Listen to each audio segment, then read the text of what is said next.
Hello everyone, ఈరోజు నేను మా ఇంట్లో జరిగిన మహాన్యాసపూర్వక ఏకాదశి రుద్రాభిషేకం విశేషాలని మీతో షేర్ చేసుకుందాం అనుకుంటున్నాను. ఈ మహాన్యాసపూర్వక ఏకాదశి రుద్రాభిషేకం మనం మా ఇంట్లో చేసుకున్నాము.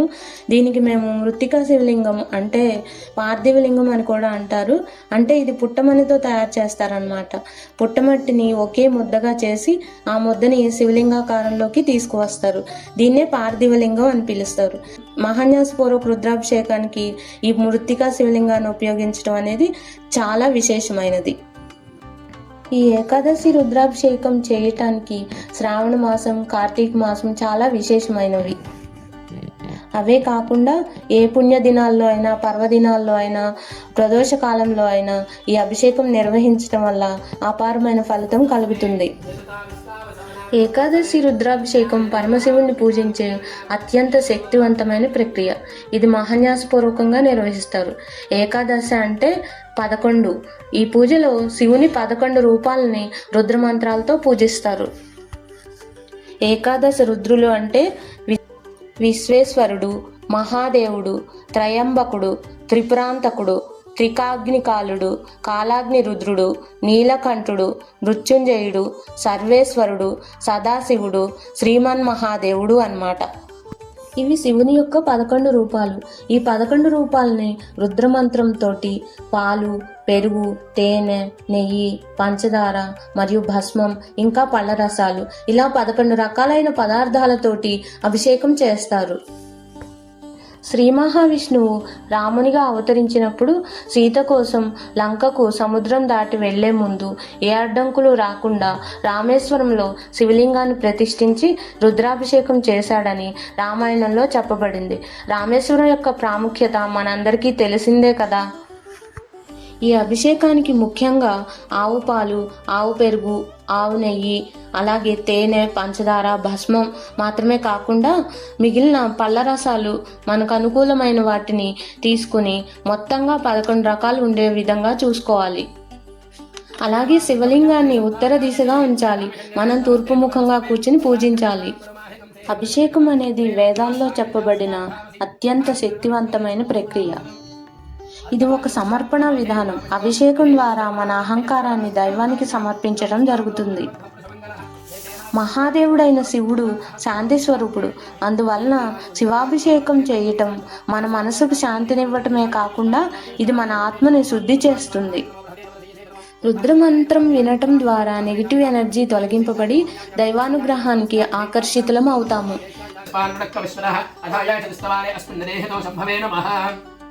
नमस्ते भगवन् विश्वेश्वराय महादेवाय त्रयंबकाय त्रिपुरान्तकाय त्रिकाग्निकालाय कालाग्निरुद्राय नीलकण्ठाय मृत्युञ्जयाय सर्वेश्वराय सदाशिवाय श्रीमन्महादेवाय नमः।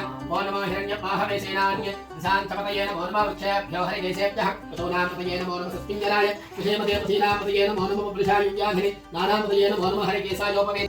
కొంతమంది ఆచారం ప్రకారం స్త్రీ పురుషులు ఇద్దరూ శివాభిషేకం చేయవచ్చని, కొంతమంది ఆడవాళ్ళు చేయకూడదని ఇలా చెప్తూ ఉంటారు. అది ఎవరి ఇంటి ఆచారాన్ని బట్టి వాళ్ళు పాటిస్తే సరిపోతుంది. మా ఇంట్లో ఈ రుద్రాభిషేకం కేవలం మగవాళ్ళు మాత్రమే చేస్తారు. పరమశివుని గురించి చెప్పాలంటే మాటలు సరిపోవు. శివుడు మంగళాకారుడు. ఆయన ఎక్కడ ఉంటే అక్కడ అన్నీ శుభాలే జరుగుతాయి. అలాగే దేవతలు, రాక్షసులు, పేదవారు, రాజులు అని తేడా లేకుండా అందరినీ సమదృష్టితో చూస్తారు. అలాగే నిర్వికారుడు, నిరాడంబరుడు. తను స్వయంగా అర్ధనారీశ్వరుడై స్త్రీ పురుషులకు భేదం లేదని తెలియజేశారు.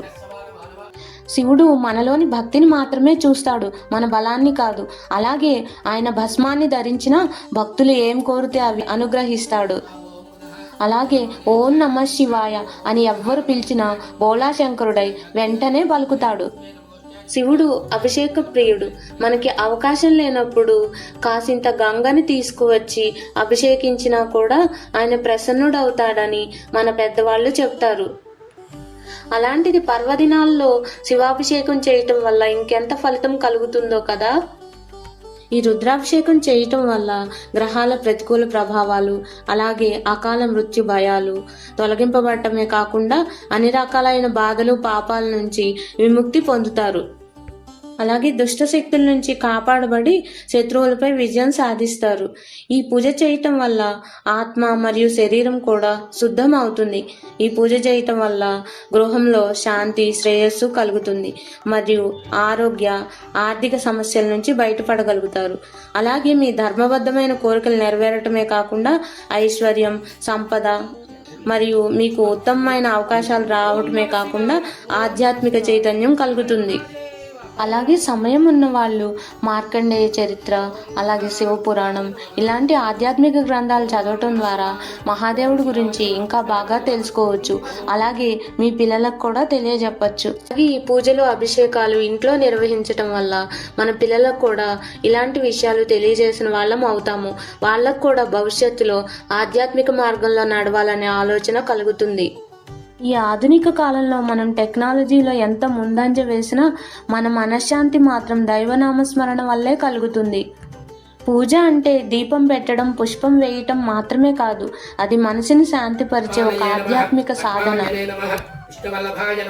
శివవిష్టాయ నమః, అంబికానాథాయ నమః, శ్రీకంఠాయ నమః, భక్తవత్సలాయ నమః, భవాయ నమః, శరవాయ నమః, తుళకేశాయ నమః, శ్రీకంఠాయ నమః, శివప్రియాయ నమః, ఉగ్రాయ నమః, కౌమారయే నమః, అంధకాశరశోధనాయ నమః, గంగాధరాయ నమః, లలాటాక్షాయ నమః, కాలకాలాయ నమః, కృపానఘయే నమః, భీమాయ నమః. ఇప్పటి యూత్ అంతా ఒత్తిడులు, టెన్షన్లు, పోటీల మధ్యనే జీవిస్తున్నారు.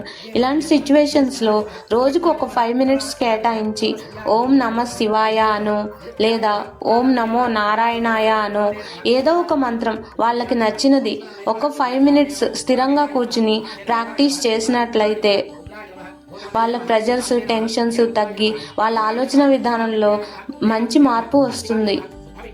ఈ వీడియో మీకు నచ్చితే లైక్ చేయండి, సబ్స్క్రైబ్ చేయండి, మీ ఫ్రెండ్స్ అండ్ ఫ్యామిలీ మెంబర్స్కి ఈ వీడియోని షేర్ చేయండి.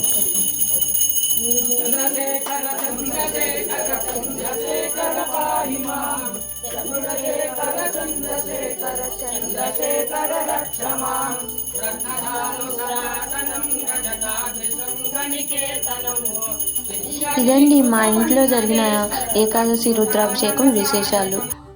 మరిన్ని విశేషాల కోసం నా ఛానల్ని సబ్స్క్రైబ్ చేయటం మర్చిపోకండి. Thank you.